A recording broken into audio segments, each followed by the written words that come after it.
कार्यवाही करून दिलं, ते केवळ दिलं नाही तर हायकोर्टात टिकवलं आणि जवळजवळ 1 वर्ष सुप्रीम कोर्टातही स्टे मिळू दिला नाही.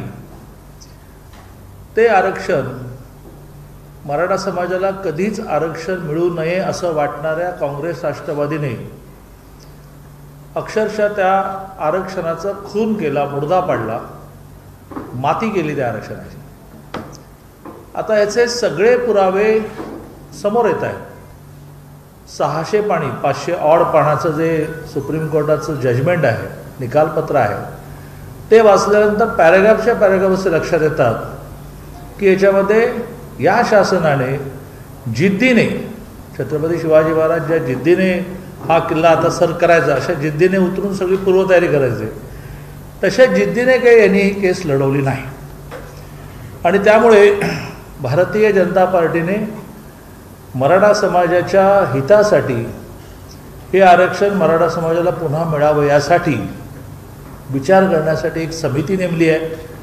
मी त्या समितीचा अध्यक्ष आहे.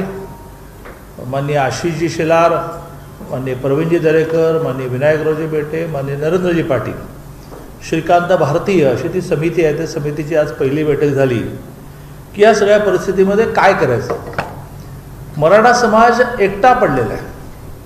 एका बाजूने कोविडची परिस्थिती ही बिघडत चाललेली आहे आणि त्याचा एका अर्थाने, मी खूप विचारपूर्वक शब्द वापरेन, त्याचा एका अर्थाने फायदा घेऊन अशा प्रकारची आंदोलनं होऊ नये यासाठी पुन्हा पुन्हा पुन्हा पुन्हा कठोर निर्बंध टाकले जात आहेत की जेणेकरून पुढे रस्त्यावर फार येऊ नये. पण हा जो गैरसमज शासनाचा आहे की ही मनामधली जी भावना आहे, जो संताप आहे, तो काही दिवसांनी ओसरेल, तसं होणार नाही. कारण हा जिंदगीचा विषय, आयुष्याचा विषय आहे. आयुष्याचे आयुष्य उद्ध्वस्त झालेले आहे. म्हणजे ज्यांना रिझर्वेशनमध्ये मिळणार होत्या नोकऱ्या, मिळणार होतं ॲडमिशन, ते लांब. पण जरा एक दिवस स्टे उशिरा मिळाला असता तर किती जणांना ॲडमिशन्स मिळाली असती, तर किती जणांना नोकऱ्या मिळाल्या असती, ती सुद्धा यादी मोठी आहे. त्यामुळे अशा प्रकाराने आपल्या आयुष्यामध्ये अंधार झाल्यानंतर कोविडचे लॉकडाऊन 2-2 वेळा वाढवून ज्याला किलडाऊन म्हणतात किंवा ज्याला स्लोडाऊन म्हणतात, असं मराठा समाजातल्या मनामधल्या भावनांच्या बाबतीत करता येईल असा जो समज आहे, तो समज खोटा आहे. आणि मराठा समाजाला आपण एकटे पडलो जसं जे वाटतं आहे, कुठलाही नेता आपल्याबरोबर नाही असं वाटतं आहे, त्यात त्यांची आंदोलनाची स्वायत्तता कायम राखून, आंदोलन त्यांनीच केलं पाहिजे, आंदोलनाची स्वायत्तता कायम राखून, कारण अनेक प्रकारे संघटना आहेत. मराठा समाज पुन्हा एकदा आरक्षण मिळण्यासाठी जे जे आंदोलन करेल त्या आंदोलनामध्ये खांद्याला खांदा भिडून भारतीय जनता पार्टी सहभागी होईल. भारतीय जनता पार्टीचा झेंडा नाही, भारतीय जनता पार्टीचं नाव नाही. आणि त्यामुळे आज आम्ही विचार करताना 2-3 गोष्टींचा विचार केला. तर प्रामुख्याने याचा कायद्याचा श्लेष जो काढला जातो आहे, त्यासाठी आम्हीसुद्धा एक कायदेतज्ञांची समिती करतो. त्यातल्या भेटीगाठी खूप जोरात सुरू आहेत. आणि कसं हे सरकार कमी पडलं हे एका अर्थाने पोलखोल करण्याचा आम्ही प्रयत्न करू. साधा एक विषय मी तुम्हाला सांगतो की सुप्रीम कोर्टाच्या डिसिजनमध्ये एका पॅरेग्राफमध्ये त्यांनी असं लिहिलं आहे की मराठी ट्रान्सलेशन याचं करून द्या, यासाठी आम्ही मुदत देतो, यासाठी आम्ही मुदत देतो, यासाठी आम्ही मुदत देतो. याचा अर्थ काय होतो की वारंवार मुदती देऊनसुद्धा गायकवाड कमिशनचा रिपोर्ट मराठी ट्रान्सलेट झाला नाही. जो दिला गेला तो त्याचं जे पहिला रिपोर्ट आहे तो दिला गेला. ॲनेक्शरमध्येच सगळी मांडणी होती, ॲनेक्शरमध्ये लॉजिक होतं आणि त्यामुळे तो पॅराग्राफ असेल. किंवा साधारणतः कायदा कधी स्टे होत नाही, कायदा चालवून संपवायचा असतो. पुन्हा एकदा सुप्रीम कोर्टाच्या जजमेंटमध्ये दिसतंय असं की वारंवार महाराष्ट्र शासनाला, म्हणजे महाराष्ट्र शासनाच्या वकिलांना सुप्रीम कोर्ट हा आग्रह धरत होता की तुम्ही चालवा, नाही आम्हाला अजून एक डेट पाहिजे, तुम्ही चालवा, नाही आमची पूर्वतयारी नाही, तुम्ही चालवा, मला ब्रीफिंग नाही, हे सुप्रीम कोर्टाने निकालपत्रात दिले. आणि मग एका क्षणाला इरिटेट होऊन हे डॉजिंग चाललेलं आहे, हे एका अर्थाने फुटबॉल चाललेला आहे, म्हणून सुप्रीम कोर्टाने स्टे दिला.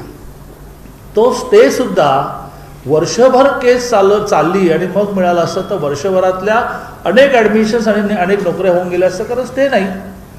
आणि त्यामुळे सुप्रीम कोर्टाच्या निकालाचा अभ्यास करण्यासाठी त्यांनी समिती नेमली. ती समिती त्यांना हे सगळं मांडेल की आपल्या काय काय चुका झालेल्या आहेत. आणि म्हणून आज आम्ही निर्णय केला की मराठा समाज त्यांच्या ताकदीवर जे आंदोलन करेल, त्यांच्या नावाने जे आंदोलन करेल, त्यांच्या नेतृत्वात जे आंदोलन करेल, त्याच्यामध्ये भारतीय जनता पार्टी ताकदीने एकही झेंडा भारतीय जनता पार्टीचा नाही, एकही घोषणा भारतीय जनता पार्टीची नाही, कारण हे समाजाचं आंदोलन आहे, आम्ही सहभागी होऊ. फेरविचार याचिका जी केंद्राने दाखल केली आहे, अजूनही यांचा निर्णय होत नाही की आपली फेरविचार याचिका दाखल करायची, यांनी दाखल केली पाहिजे. आणि जी फेरविचार याचिका केंद्राने दाखल केली आहे ती 102 वेळा घटना दुरुस्तीनंतर राज्याला अधिकार आहेत की नाही, तर ते क्लिअरच झालं आहे की ते अधिकार आहेत. त्यातून 3 मुद्द्यापैकी एक मुद्दा मार्गी लागेल की राज्याला अधिकार आहेत. पण अतिशय मराठा समाजाच्या दृष्टीने दुःखद घटना अशी घडलेली आहे, ज्याला मी मगाशी खून, मुर्दा, मातीत घालणं म्हटलं, ते म्हणजे ज्या गायकवाड कमिशनच्या रिपोर्टवर हे सगळं आधारित आहे, तो रिपोर्टच खारिज झाला. ते पुन्हा कमिशन अपॉइंट करा, पुन्हा सर्वे करा, पुन्हा मराठा मागास हे कागदावर आणा, अशी एक मोठी लंबी प्रोसेस आता येतो निर्माण झाली.